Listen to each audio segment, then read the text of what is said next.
Buenas tardes, pues bienvenidos ya a la última conferencia magistral del seminario Beckett México Encuentro 01. En este caso vamos a cerrar con una participación del catedrático polaco RYSZARD titulada From the Lost Ones to the Unmakeable Love, Performance, Technology and Hybridity. Y a mí me interesa mucho el haber podido contar con la participación del señor KLUSZCZYNSKI, básicamente porque uno de los puntos claves de este encuentro Beckett México 01 es que no nos circunscribamos solamente a los ámbitos de la literatura, el teatro, la poesía, sino que realmente podamos ir hacia espacios transdisciplinares y en este caso la especialidad, ahorita voy a hablar acerca de la biografía del señor KLUSZCZYNSKI, justamente habla acerca de esta posibilidad de hibridar, de mezclar, de entretejer distintas disciplinas con la tecnología, con los lenguajes contemporáneos. Y lo que me parece interesante es que se está realizando, a pesar de que estamos ya yendo todos hacia nuevas plataformas y nuevas tecnologías, se está empezando a mirar hacia atrás también para entender contenidos y poder compartir experiencias. Entonces, bueno, I'm going to introduce your bio. RYSZARD, thank you for being here with us. RYSZARD KLUSZCZYNSKI es especialista en arte y medios, es escritor y es curador. Es profesor de Medios y Estudios Culturales, jefe del Departamento de Medios Electrónicos de la Universidad en Łódź, en Polonia, profesor de la Academia de Bellas Artes de Łódź, investiga los temas de las nuevas artes mediáticas y la cibercultura, las teorías y las prácticas del arte contemporáneo, las transformaciones culturales, vanguardistas y transdisciplinarias, así como las interacciones recientes entre arte, ciencia, tecnología y política. Él es director artístico del programa Reuniones de Arte y Ciencia en el Centro de Arte Contemporáneo de Gdansk. Desde el 2011 inició con este proyecto y todavía continúa. Y es curador de numerosas exposiciones dentro de este programa. Es cocomisario de la Exposición Internacional Itinerante Estados Unidos de Europa. Es curador de la Segunda Bienal Internacional de Arte Contemporáneo Mediaciones, Poznan 2010. Es curador en jefe de cine, video y arte multimedia en el Centro de Arte Contemporáneo Castillo de Ujazdowski, en Varsovia. Y bueno, tiene infinidad de publicaciones relacionadas con artistas que están trabajando en estos cruces de disciplinas, como el de Masaki Fujihata en Hybrid Space-Time Art del 17, Human Traits de Patrick Tresset and the Art of Creative Machines del 2016, también el de Guy Ben-Ari, Nevoplastica, Biorobotic Art and its Cultural Context del 2015, entre muchos otros. Entonces, esta conferencia va a ser de origen en inglés. Una de las cosas que nos interesó mucho de la participación del profesor KLUSZCZYNSKI es esta aproximación que se puede hacer a la obra de The Lost Ones, en este caso de Beckett, y que él lo está empezando a emparentar justamente con una pieza de realidad aumentada, que es justamente lo que él nos va a presentar, así como algunos temas alrededor de ello. Se llama The Unmakeable Love, es una pieza de 2008 de Sarah Kenderdine y Shaw, y que es una manera en que ellos reinterpretan The Lost Ones de Samuel Beckett. Entonces, bueno, le dejo el micrófono al profesor RYSZARD KLUSZCZYNSKI, I will leave you the microphone now, and we'll be here just to assist you in case that you need anything else. Thank you very much for introduction, and first of all for inviting me to this event. I don't recognize myself as Samuel Beckett work researcher.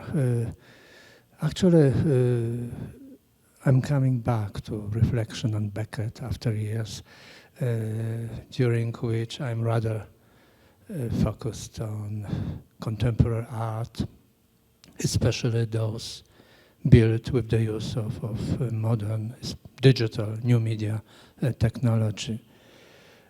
However, recently, a number of artists coming from different fields, sometimes from the field of Beckett studies, sometimes from the field of interactive art, presents growing interest in the work of Beckett.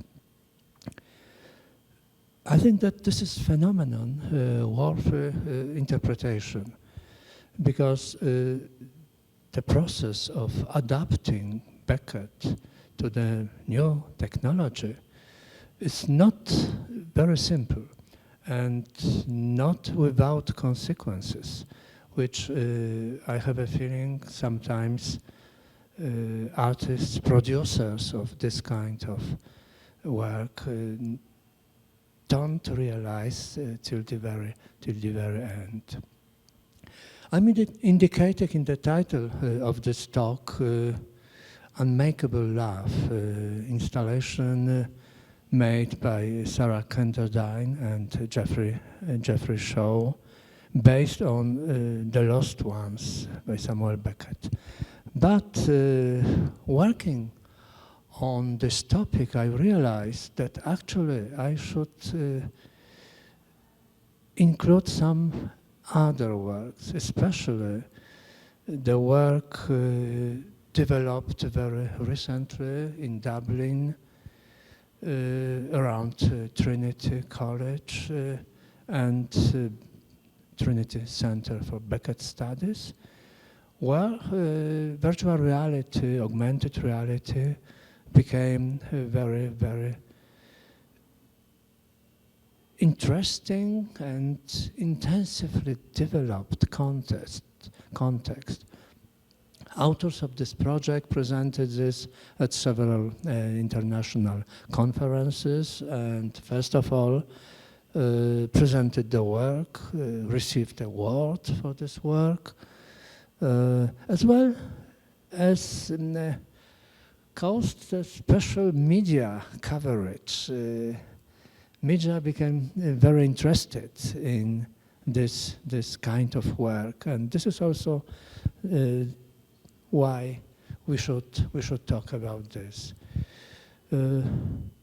So we have to do with two works of Samuel Beckett, The Lost Ones, the prose, and the play, the work for theater. But actually, both of them appeared on the stage. Also, The Lost Ones was presented, directed in the theater. Okay.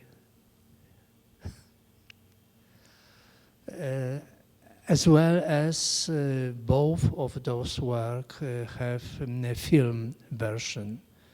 So from literary text via film up to new media works. This is the development of the works of Beckett. When we talk about transfer from prose or stage to film, this is not that much revolutionary gesture, because in both cases we have to do with linear structure.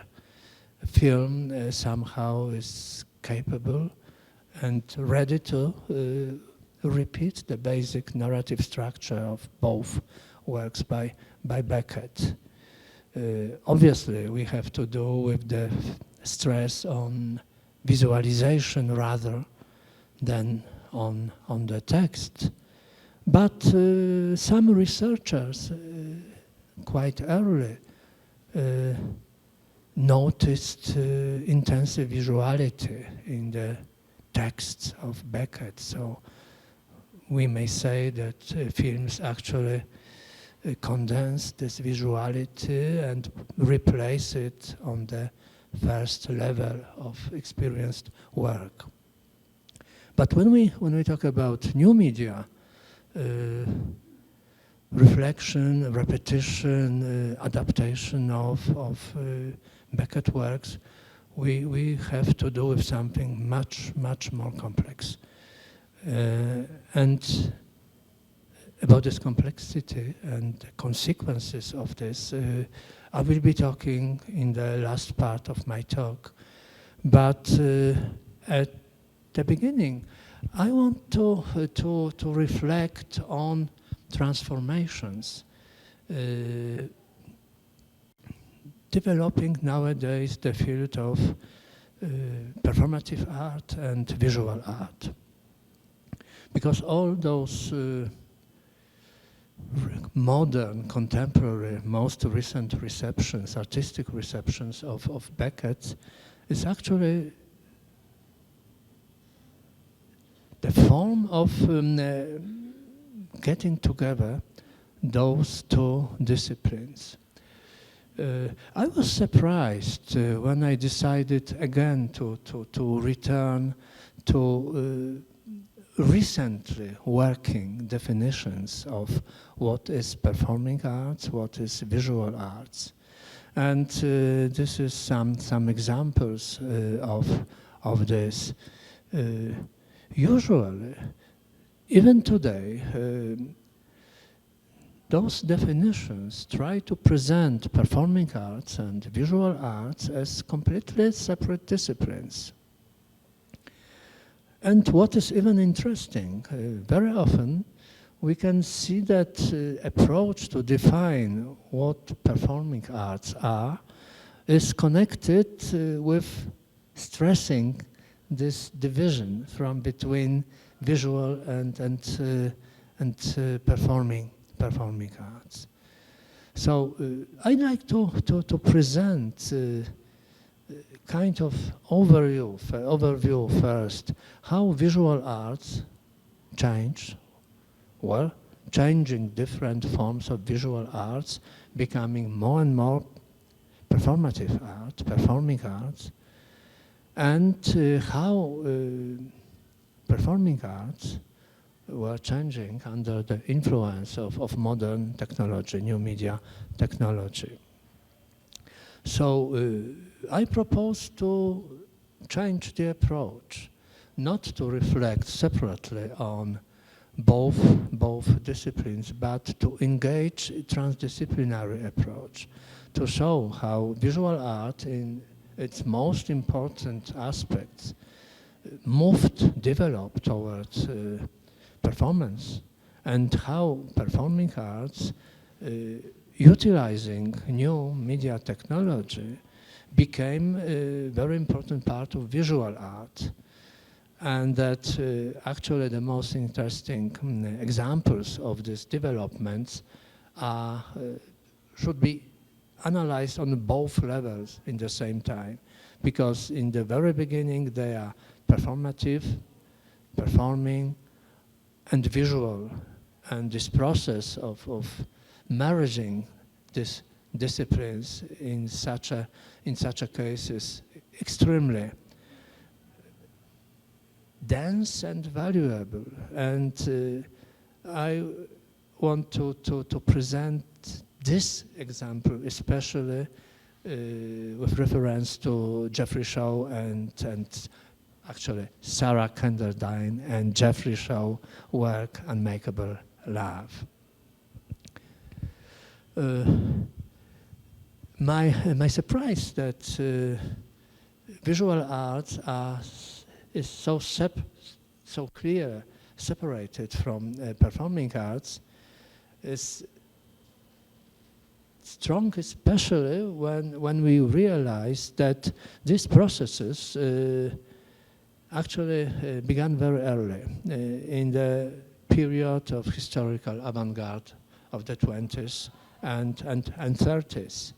I took an example, as a first example, the kinetic sculpture by Laszlo Moholy-Nagy, Hungarian born but working mostly in Germany, artist, one of the most important representatives of the Bauhaus school.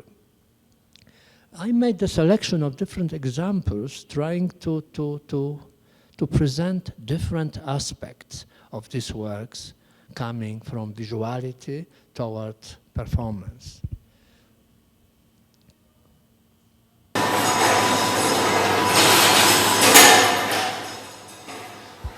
In the case of Laszlo Moholy-Nagy, we have to do with performance given by sculpture, by mechanical sculpture.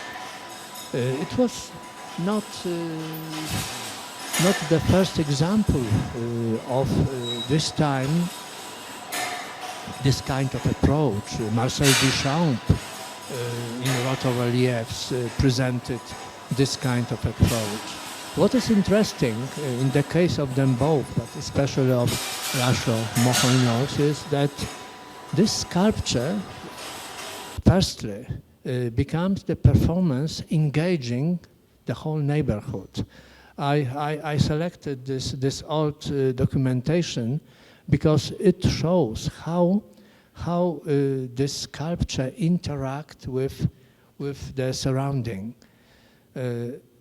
Quite recently, in one of American museums, this work was exhibited totally wrongly, because it was just the sculpture, moving object, without involving the fact that light coming from the sculpture is actually engaging the whole space around, that the space becomes part of this artwork. What is also interesting is the fact that Laszlo Moholy-Nagy, after exhibiting light space modulator, he made a film. Film we could call a documentary, because it is actually the documentation of the activity of the sculpture.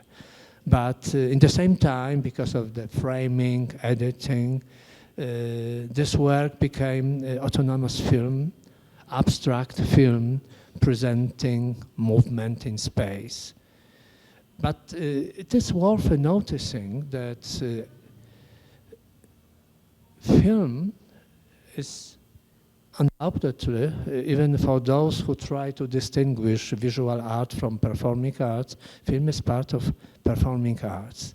But in the same time, since at least 1960s, when artists began to work with film as a medium of visual expression, the new phenomenon arose. It's so-called artists' film, not artistic film, but artists' film, which are films made as artifacts presented in the galleries, in the museums. So this is the several chapters of the development of making together visuality and performance in the same artwork. The next example I want to indicate, this is the cybernetic sculpture Sensor by Edward Ignatowicz. Edward Ignatowicz is a Polish-born artist. Laszlo Moholy-Nagy was a Hungarian-born artist working in Germany. Edward Ignatowicz is Polish-born artist working in Great Britain. Sensor is abbreviation from a sensitive monster. And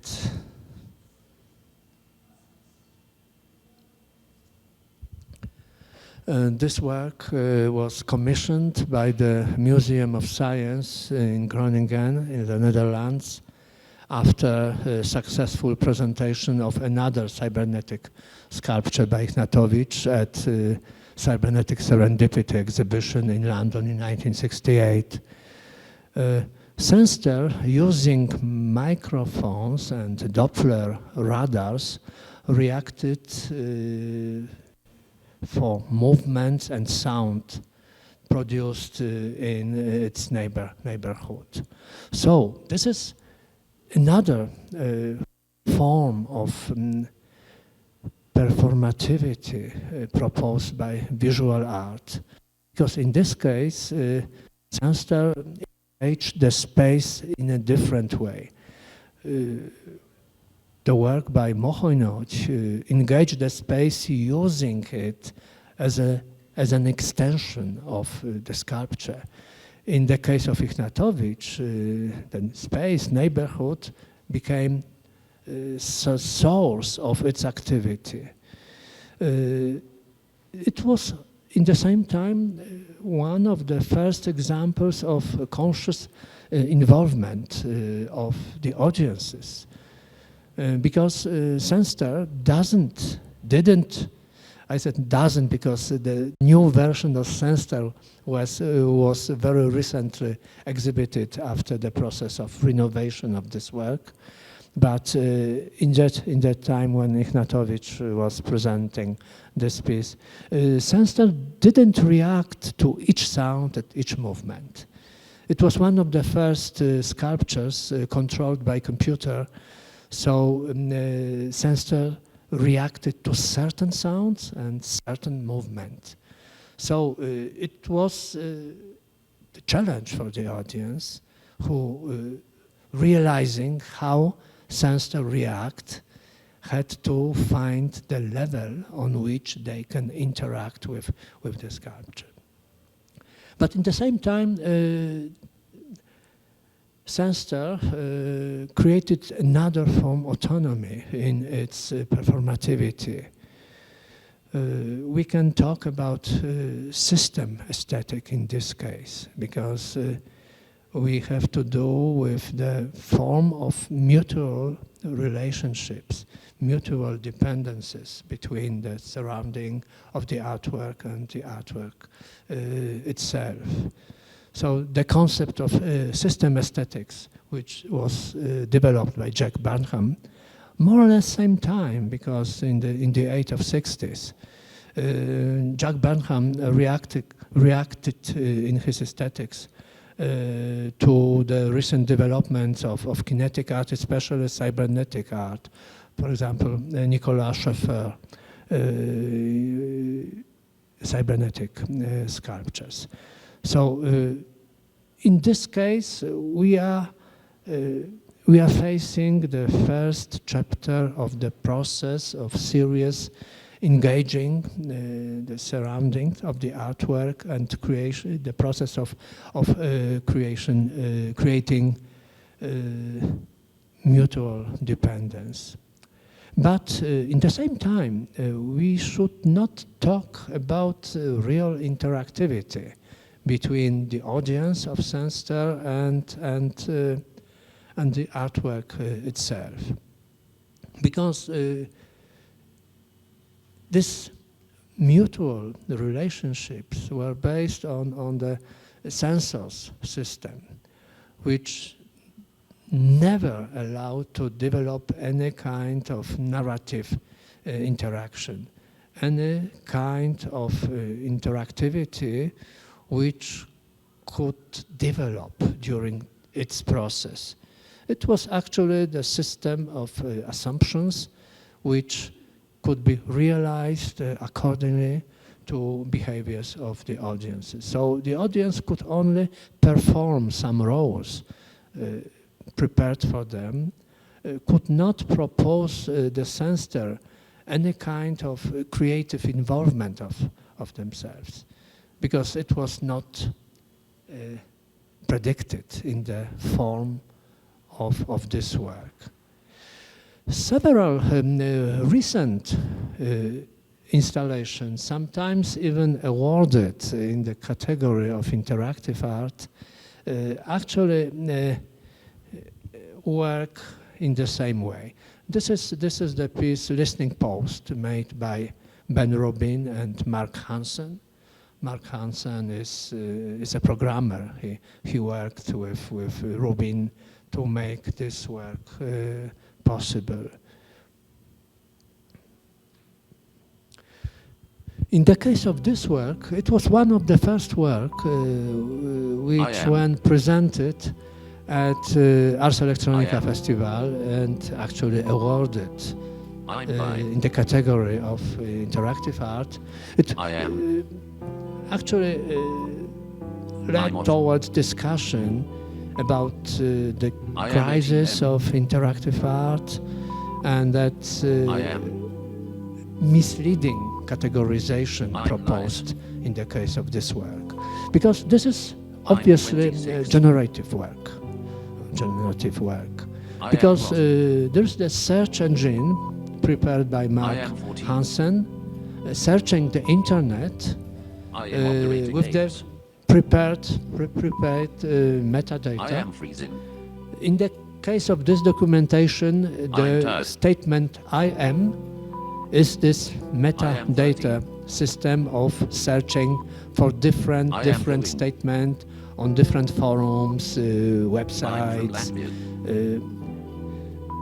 There was the system transferring text to voice. That text appeared this I am hot text display. I am doing But fine. the audience could actually I am fully only awake, sir. perceive the installation. There I'm was in no Pennsylvania. chance for the audience to intervene. I'm comfortable with So my assertions. we can say the process of I'm creating excited. performances in the field of visual art I'm a is white lighter. developing, but all these I am examples stumpy. proposed actually the autonomous work, I am an artist. working in the presence of the audience, I am a professional. using engineer. different forms of media I'm bored. to build I am not visual, audiovisual, or only audio I am a student performance. That's interesting that one of the My first students presentation took of those. this work was held in Brooklyn I am Academy from of Argentina. Music, where this I am work was proud of not being recognized British. as the musical, I'm actually, worried a about that. sound Lucky. performance I'm in installation. Eastern Canada grumpy. And another example in the same field, showing how newer and newer media, newer and newer technology were involved in the process of organizing the performance made by artworks itself. Amygdala is the most recent example of this work made by Marco Donnarumma. Marco Donnarumma is actually first of all performer. He's known from the series of performances he gave in different countries, and during his PhD studies at Goldsmith College, he started to develop the series also the series of installation. He called this series. Sorry, I didn't wrote this title. Amygdala is the last example in this series. He made use of artificial intelligence in this case.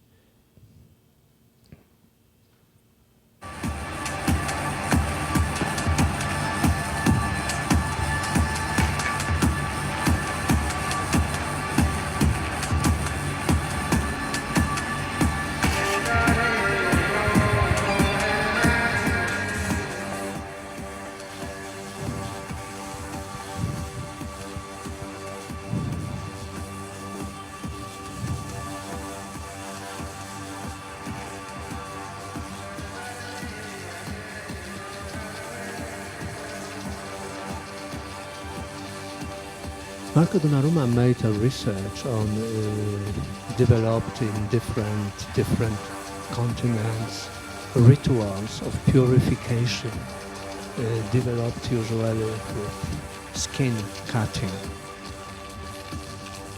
And his sculpture is the result of his concept that actually nowadays our attitude toward this antique skin cutting rituals is very similar to the approach towards artificial intelligence. That those two interests, creating body and cultivating of mind, comes together more and more often and more clearly.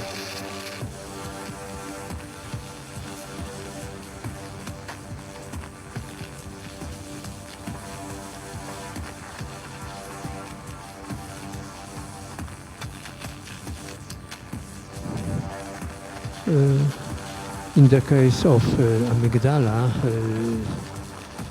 this artificial intelligence took the form of deep machine learning, which means that amygdala actually learns from its own activity and develop different performative aspects by itself. They are not programmed, they react to what is going on with her, for example, like in the situation when Marco manipulates his hand and it tried to react to this, his involvement.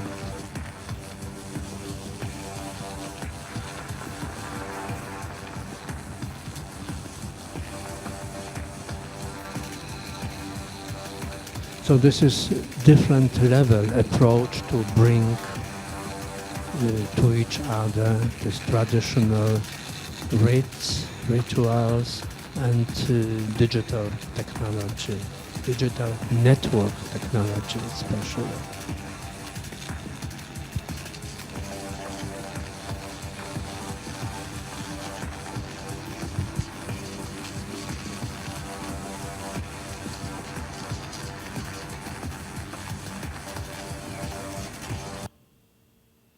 And the last example with this series, different forms of performance given by the artworks with different forms of presence of the audiences. This is me at the museum in Austria when 5 robots created by Patrick Tresset or making my portraits. This is a very interesting way of bringing the idea of autonomous artworks. In this case, Patrick Tresset, who, because of his illness, bipolar illness, stopped being active as an artist, he actually prepared the software which could make his artwork continue, but performed by robots. So robots are in this case like students of Patrick Tresset, trained to make drawings in this style he used to develop before. This is another series of performative works produced in the field of visual art. In this case, this is Ryszard Clark, Brazilian artist. She started in the late 50s, developed works she called all of them bichos.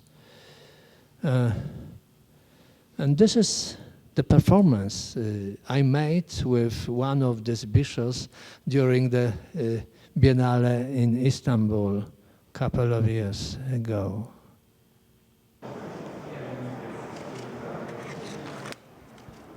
Because in this case, we have to do with different kind of performances given by the artworks. In my book on interactive art, I named this kind of kinetic works participatory kinetic art, because they request participation. Without human agency, we can't actually make this work to give a performance. The performance is given by audience and artwork together. So this is the new aspect of the process I'm talking about. All the examples I presented before could engage the audience in certain way, but never humans could play the real creative works. They can perform the script, or just like me in the theater of drawing robots, could just sit and quietly wait until they finish their work. So I was not creative. I was just being reshaped in creative forms by robot. Another example of such work we can find in the work of RYSZARD, one of the most outstanding new media artists. His change painting actually have same character, same logics as Bishops by Richard Clark. And again, I'm performing with this work at the exhibition in London. This painting is made on 2 glasses, and as RYSZARD wrote in one of his texts after several presentations of these works, he was sure that the process of changing is the most important aspect of this work. Please notice this is the same work, but 2 different photographs of the same work. So the work performing again with the participation of the audience. Coming closer to our time, David Rockaby, a very nervous system. This is interactive sound installation.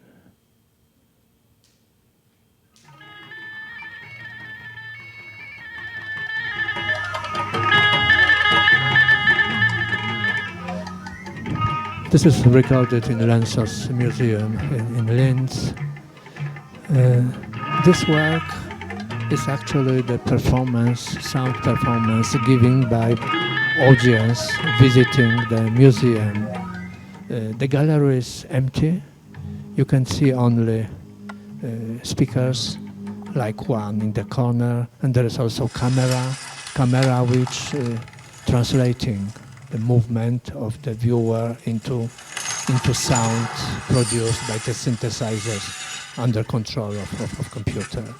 So in this case, we see the viewer performing.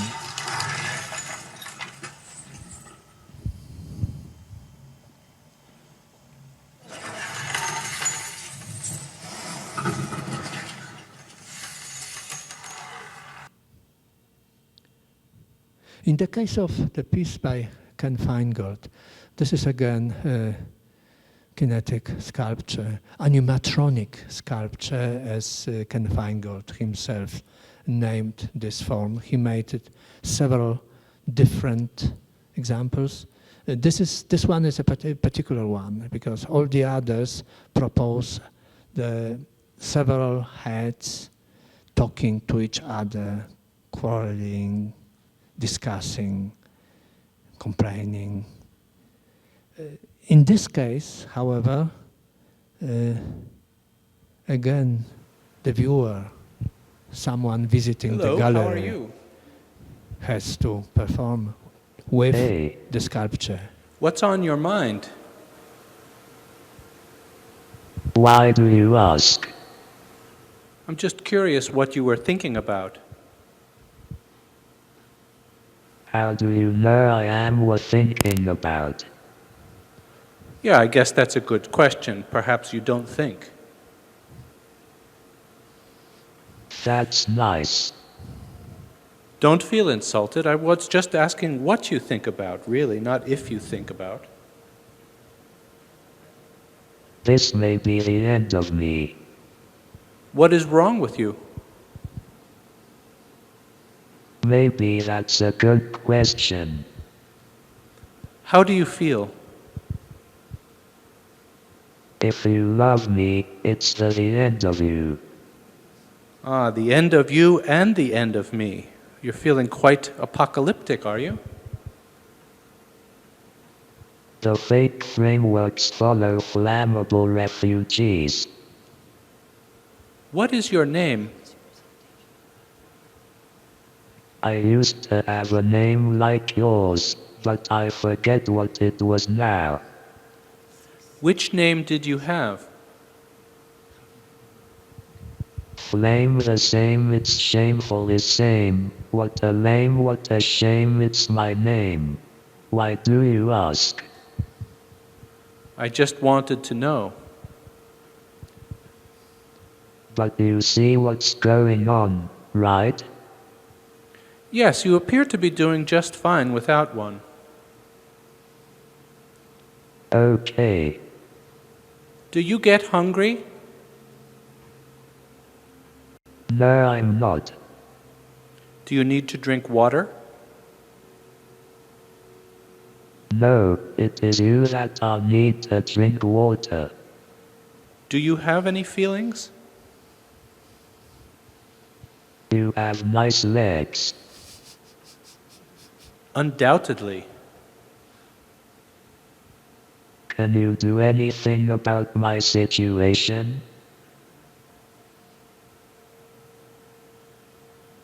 What would you like me to do about your situation? I let you.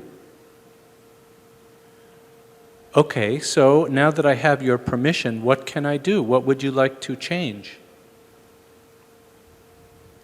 How do you know I am like to change?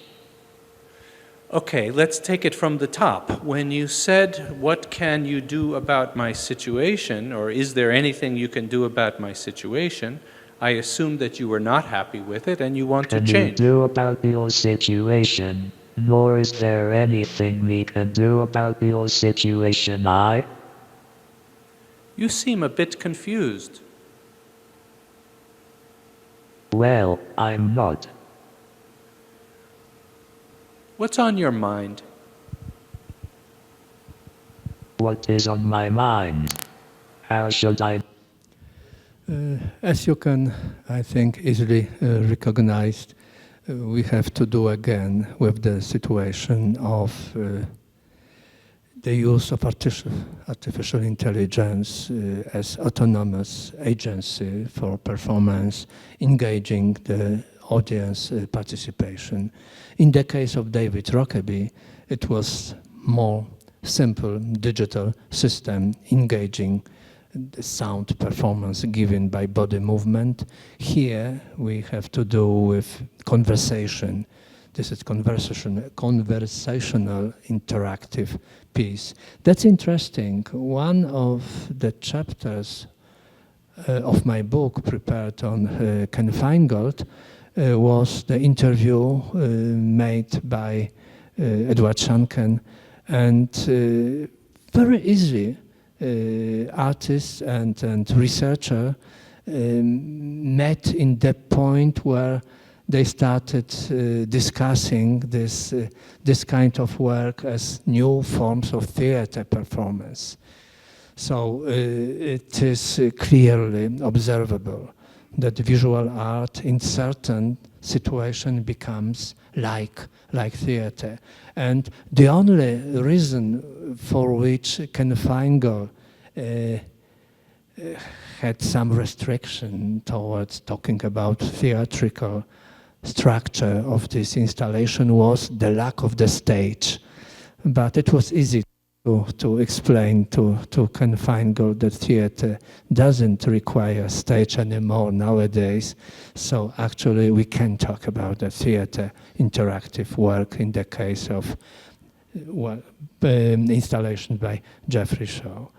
I'm involving the interactive installation of Christa Sommerer and Laurent Mignonneau because it shows the process of developing the levels of interactivity, which means also the level of giving performances. In this case, we have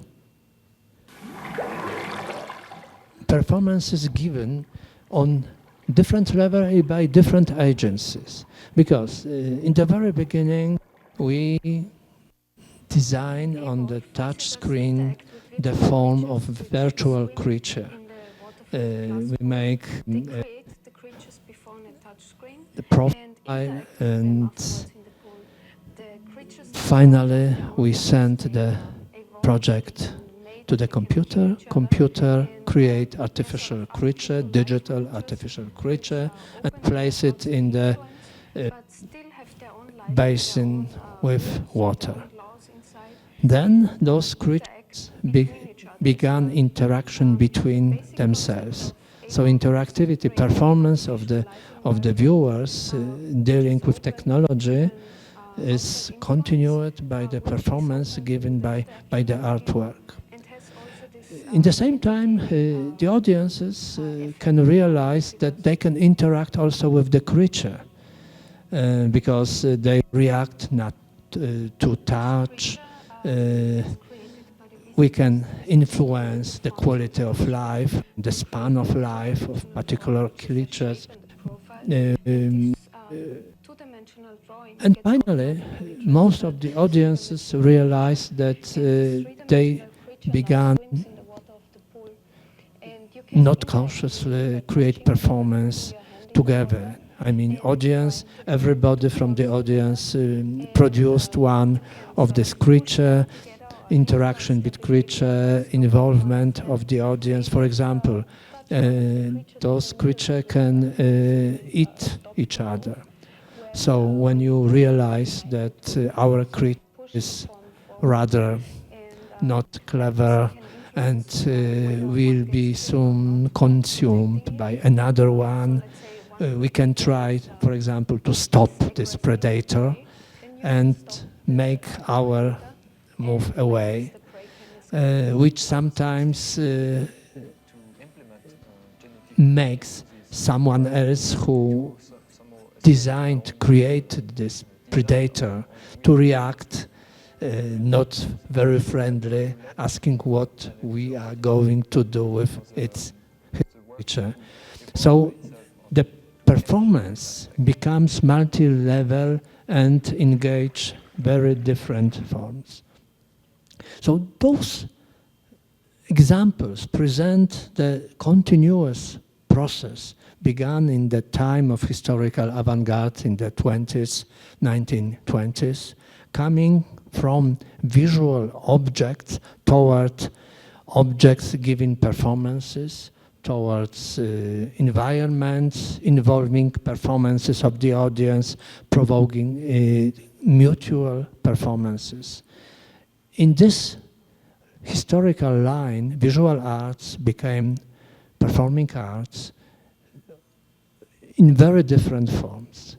In the same time, theater, performing arts under the influence of digital technologies also began to change. This is the example of David Pledger, Australian drama writer and multimedia artist, and Jeffrey Shaw, about whom I already spoke and to whom we will come in a while. They made a piece, Eavesdrop. Making use, I wanted you to show this form.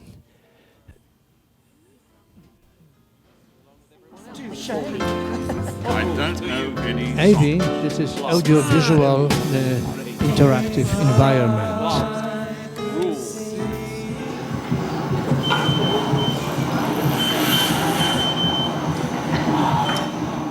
Theater performance is here projected in 3D, in 360-degree environment.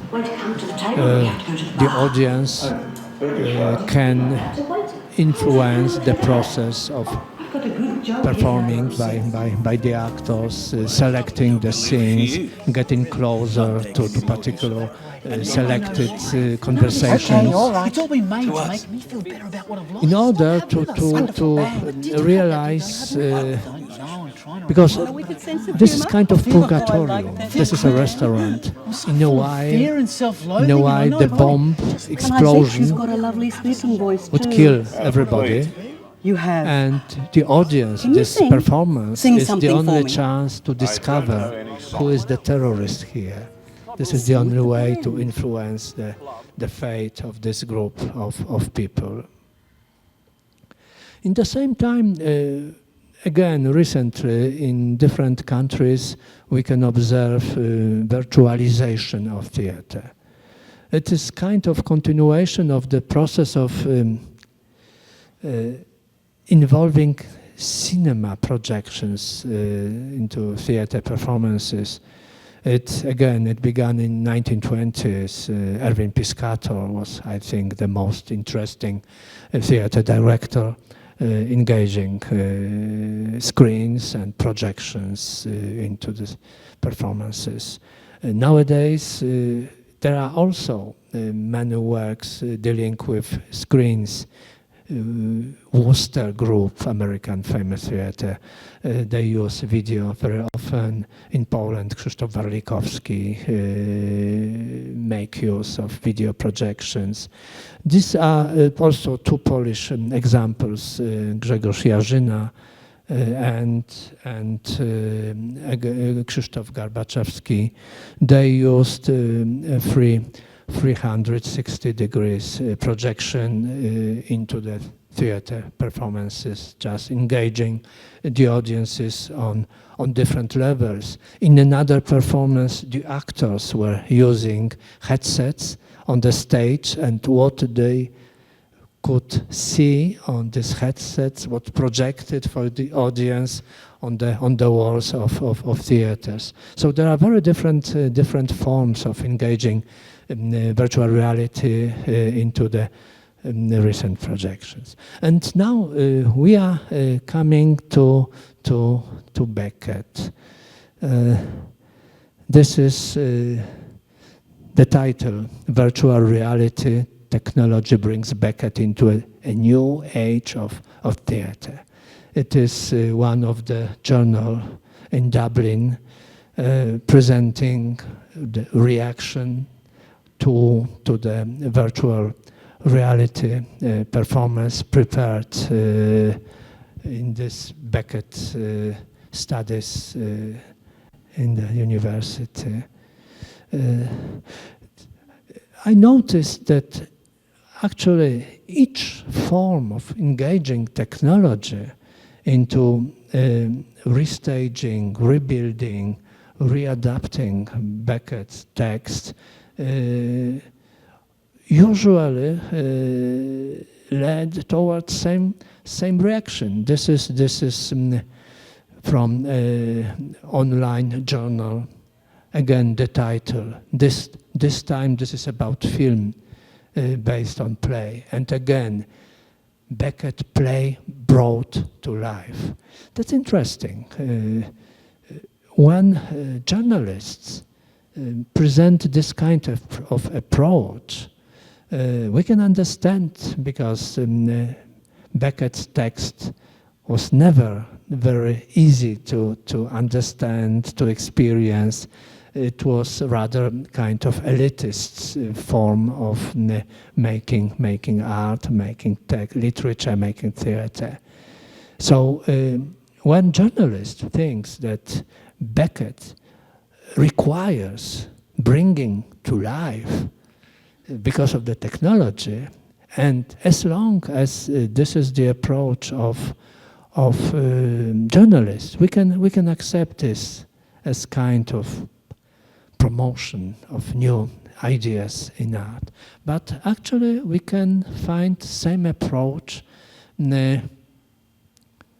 among the researchers and practitioners of Beckett's work. And this is augmented play, named on different levels, also virtual play, made by holograms and vSense, with the help of Beckett Studies Center in Dublin.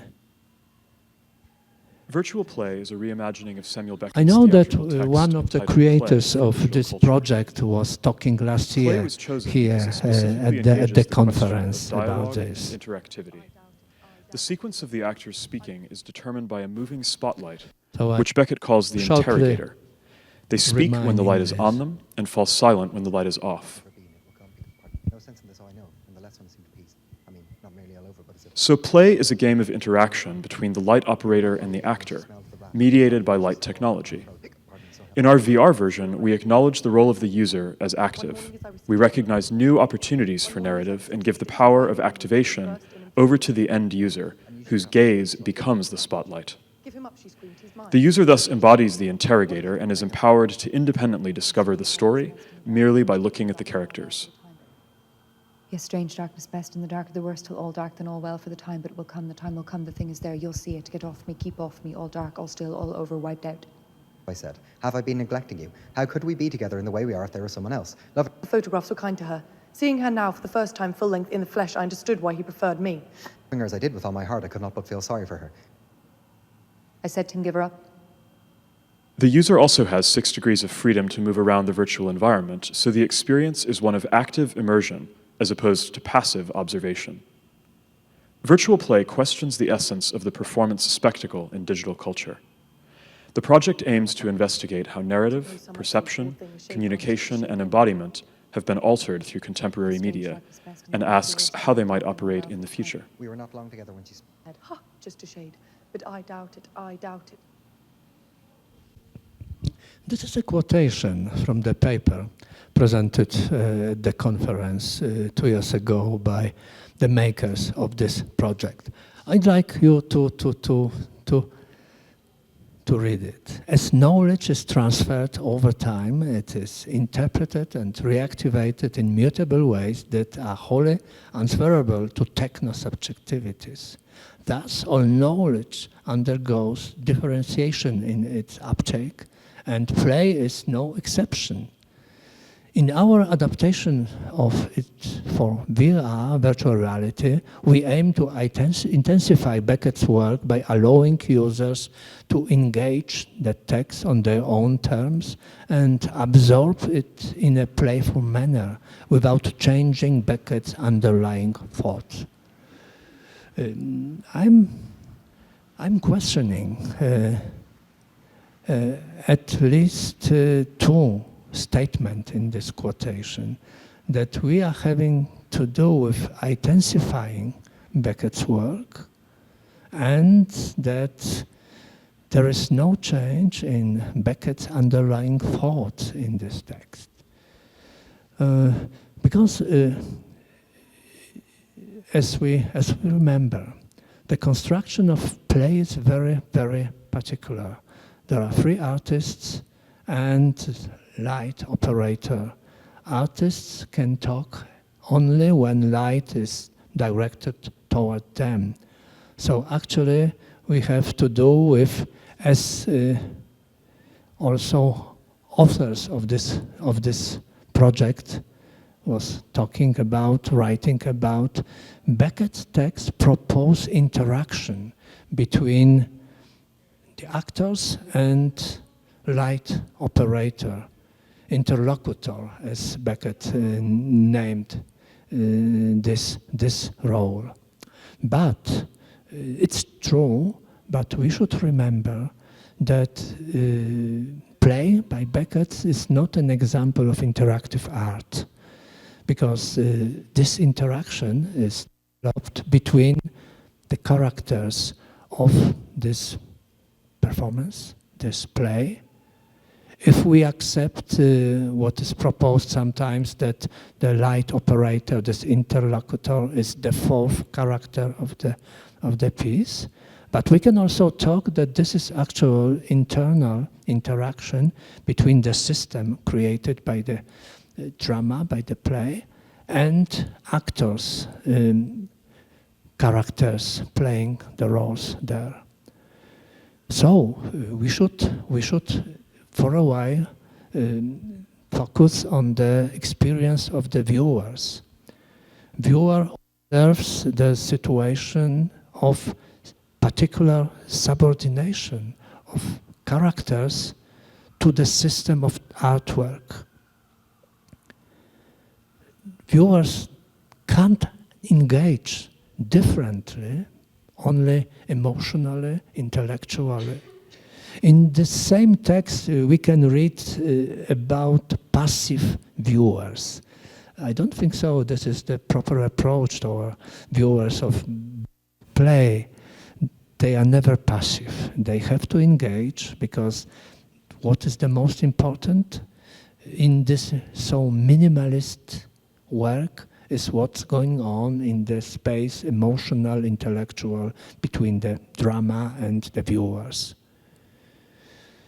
When we make this piece into virtual reality, it's becoming something else, especially that the concept is that free point of view video is the technology used for making this performance, which means that instead of lighting the side of viewer, this particular viewer wearing headset, makes the actor talk, the character talk.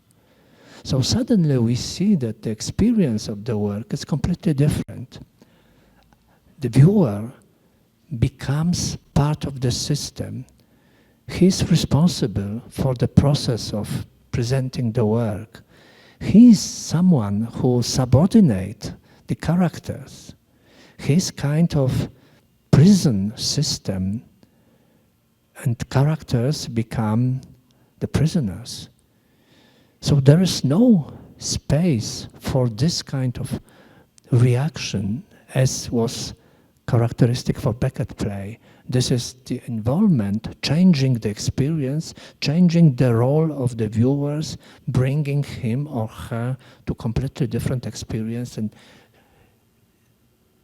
different recognition of the role played by the audience.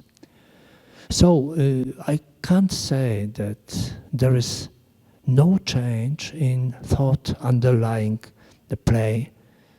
Play by Beckett was about something else than play, augmented or virtual play, proposed within this project. This is also not intensifying of experience of Beckett. This is actually transferring play into another field. So we have to do not with presenting play, but rather with adapting play to the new technological conditions. And I can agree with Nicholas Johnson and Neil O'Dwyer when they say that they try to use Beckett play to examine the possibility of digital, augmented or virtual reality technology. But I can't agree with the statement that this technology is used to bring Beckett's play to life or just to make another presentation of Beckett play. We have to do with transfer the concept of Beckett play towards new technological context and making another work just using Beckett plays as the source of structure, of discourse, of narrative, of staging. This is also another transfer, quite important for the aesthetics of this kind of performance. Because we are moving from a mise-en-scène, which was still typical for performing Beckett, towards mise-en-page proposed, for example, like here in this example by Peter Greenaway, where something is not staging, but installing on the flat page, digital page. And like in the case of virtual play, we have to do with concept which is not described yet. I propose this term, mise en espace, because what is characteristic for this virtual Beckett or augmented Beckett is that the viewer is placed in the very center of the space, surrounded by urns with actors, with characters. So this is actually another way of building the space for the performance, another way of engaging viewers in developing narrative, which becomes more material, in sense digital material, than mental, intellectual, psychological, like previously. I would say that the approach of Sarah Kenderdine and Jeffrey Shaw the Unmakeable Love, managed to avoid this kind of misunderstandings which I can observe around the project virtual play. And not only because they, from the very beginning, underlying in the text that this is not staging Beckett, this is just making use of the Beckett ideas to develop the work in different technological concept. So the title Unmakeable Love is immediate, simple, direct sign that we are talking about something else, and that the lost ones, it's very important for this piece, but let's try to think separately about this piece, and next try to come back to the lost ones and ask what we could find in Unmakeable Love in relationship to the lost ones. This is very short. I don't know if you follow this. This you can find on online. There are several modifications, so there are only 30 bodies played initially by 3 actors. The space is 5.5 meters wide and 3.5 high. Beckett wrote about 80 meters and 16 high. So, but we can say that there is kind of proportion kept between the space and the number of residents of this in this case different forms. In the case of Unmakeable Love, the position and the role of audience is changed, but not that dramatically, like in the case of virtual play. The work is autonomous. The audience can't really influence what is going on inside this structure. But what is interesting, as you maybe noticed, you can use the kind of torch to see what's going on inside this container. And sometimes you can see another person, another viewer, observing same container, same activities from another side. It was very carefully made. The artists used infrared cameras to capture everyone getting closer to this torch, just to transform virtual reality space inside the container into augmented reality space engaging the audiences, but without changing the possibilities of these audiences very much. I would say that the most important change for me in the case of this work is the fact that the audience can recognize itself as a community. The readers of the text of Beckett individually approach this world created by him. When they watch this on the stage, because The Lost Ones was staged also, when they watch this on the film, because The Lost One was filmed also, they never, in spite of the fact that they sit in the room with other people, they never recognize this community-like character of dealing with the stage, with the screen. This is always individuals just approaching the world. And this is for the first time, as far as I know, approaching this work in such a way that actually the viewers recognize the difference between the creatures they observe in the containers and themselves on different level. They recognize themselves as community opposed under different aspects towards those they observe in the container. So I would say, and this is rather, I wouldn't say that the virtual play is a transfer of Beckett's plays into the new technological civilizational context. I would say that this is actually making use of some ideas to make another work. In the case of Unmakeable Love, I can say that this is transfer of Beckett's ideas without losing these ideas into the global context where we can really deal on the community level. We can recognize selfness, we can recognize civilization. I'm sorry, I should have water, but there's no time. The civilizational character of these processes. So, thanks a lot.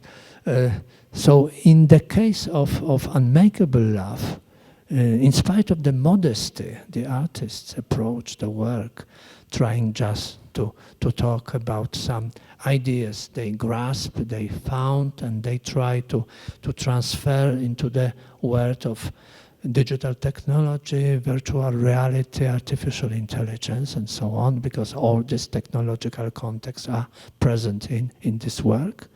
But in the same time, they manage to approach Beckett text in such a way when we can talk about getting together the basic ideas of the lost ones and the new cultural, technological, global context of the world within which we now read, observe, reflect on Beckett.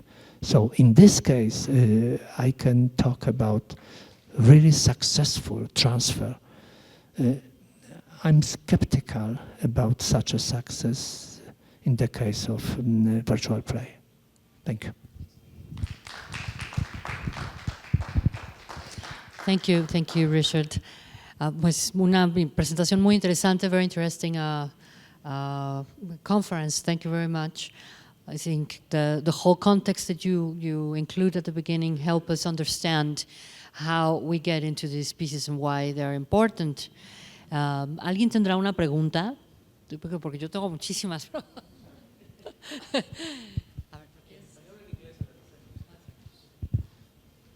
I like it very much, your lecture. I love to move Beckett plays, but in play, in this case of play, it's very different that the light points the performer or the actor and talks. And when you can be the light of if you decide who actor is going to say the text, it's a very different experience. I am not agree with the performers that is the essence, and they wanted to intensify. I'm not agree. I think that is another kind of experience with Beckett, no, but not intensify, no, because the light. When you ask who's the light, who ordered this structure, and if you order the structure, there are other questions. That's all my intervention. If you want. Yes, obviously it was an important point for me because when you observe the process of building the narrative on the stage with the light, you ask about who is behind the life, what is the logics of the whole event.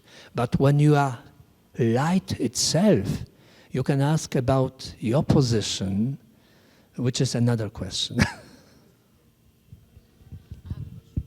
¿Alguien tiene algún comentario? ¿Pregunta?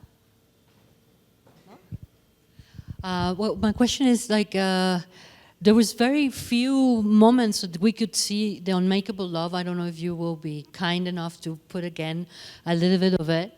It's very interesting because, yes, it's not Beckett, yet it is an interpretation of you said it's not a cylinder as an original play, but in the narrative, but it's an hexagon. And I understand that the persons there at the gallery space, they use that torch so they can face some humans, but you can see even one there sitting down there. I think it arrives later on. And so all this is made with a computer animation, as I understand. And then this will be in the gallery space where you can actually walk around, and without the torch you don't see anything, but with the torch then you see those naked bodies. Is it true? You can see, but not that clearly. The torch lets you see better. The torch could let you focus on particular figures. But you can see without it also. I think that the most important aspects of the torch is that you can see other viewers on the other side of this hexagonal container.